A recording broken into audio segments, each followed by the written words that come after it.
Hey everybody, welcome back to Magic Orthodoxy. My name is David and this is a top 3.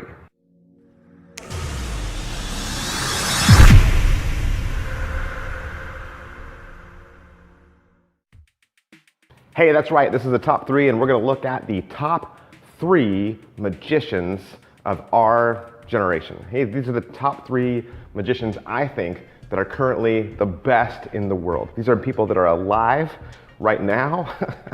And I think, you line up all the magicians from, best to least, and I think these guys are at the top 3. Gotta have some criteria though, because after I do this review, you're gonna say, well, what about this guy? What about this guy? What about this guy?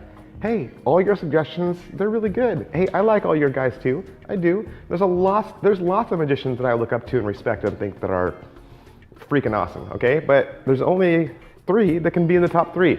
And so what are my qualifiers? What are my qualifications? Number 1, they gotta have skills, okay? They gotta have skills to pay the bills. They gotta have skills for days, okay?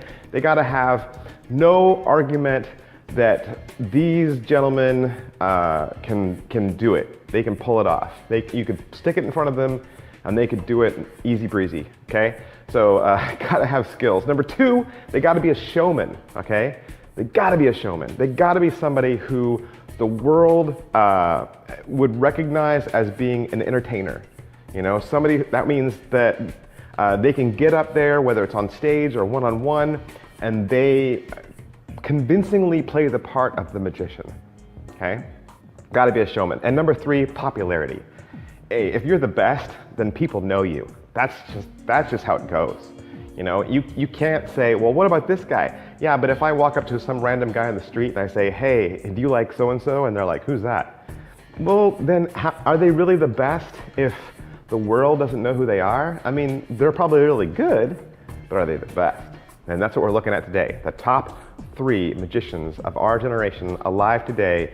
Let's get into it. Number 3, David Blaine. Gotta put David Blaine in the top 3. You got to. Okay, David Blaine, if you don't know, his name is David Blaine White. He was born April 4th, 1973 in Brooklyn, New York. Does a lot of his specials in New York City.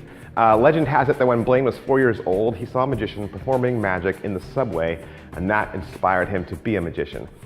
His dad was a Vietnam vet who died very early on in his life. From what David has said, his dad died from a heroin overdose, and he was raised by his mom for the rest of his life, and his mom later died when David was 22. Blaine's first television special, Street Magic, that's been called the best TV magic special ever done and the biggest breakthrough in our lifetime. Hence, top 3.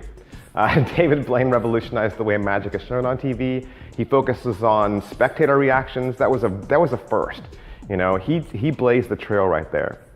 His idea was to turn the camera around on the people watching who were, watching the trick instead of being on the performer the whole time. And that made the audience watch the audience. And so the New York Times noted that he'd taken the craft that's been around for hundreds of years and done something unique and fresh with it. And according to the New York Daily News, Blaine can lay claim to his own brand of wizardry. The magic he offers operates on an uncommonly personal level. And so both Street Magic and then his second special, Magic Man, both had Paul Harris as his technical advisor. You might remember Paul Harris inspired the Strange Travelers effect that you see David Blaine done.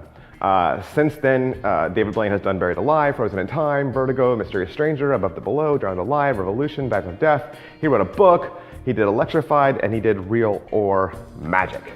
All right, number 2, Teller from Penn and Teller. That's right, Teller. Teller was born Raymond Joseph Teller, February 14th, 1948. Teller is from Philadelphia, Pennsylvania. Teller met Penn Jillette in 1974, and they played the Minnesota Renaissance Festival. Of course, you know that Teller doesn't speak in his act. His persona, his stage presence is to remain quiet. And if you ever see him in an interview where he does speak, they kind of hide his face or they blur his mouth.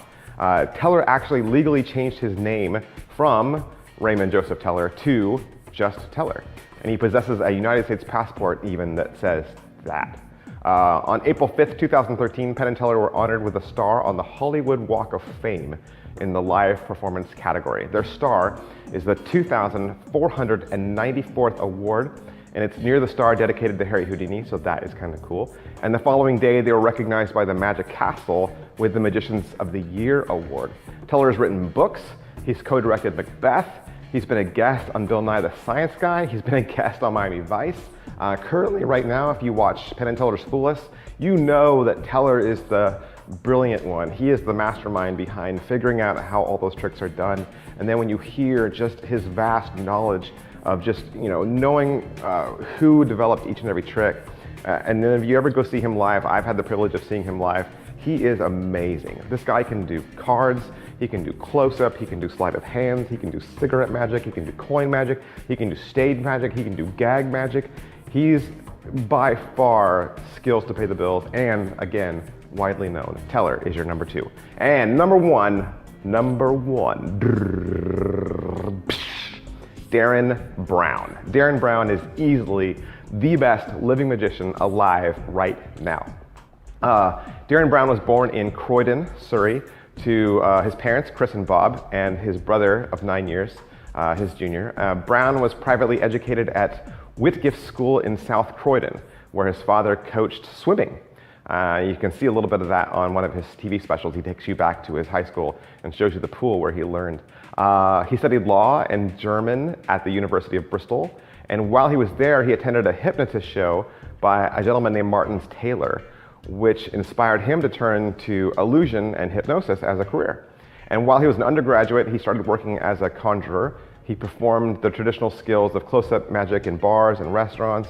And in 1982, he started performing stage shows at the University of Bristol under the stage name Derren V. Brown. All right, so Derren Brown, he's an English mentalist, he's an illusionist, and since his television debut, Mind Control, which came out in 2000, his popularity has just grown and grown and grown. He's had several stage tours, several television TV specials, he's written books for magicians as well as books for the general public, and he's also a painter. He does caricatures of famous people. Brown does tell people that he doesn't possess any supernatural powers. He does say that. He does talk about how he exposes methods of faith healers and mediums.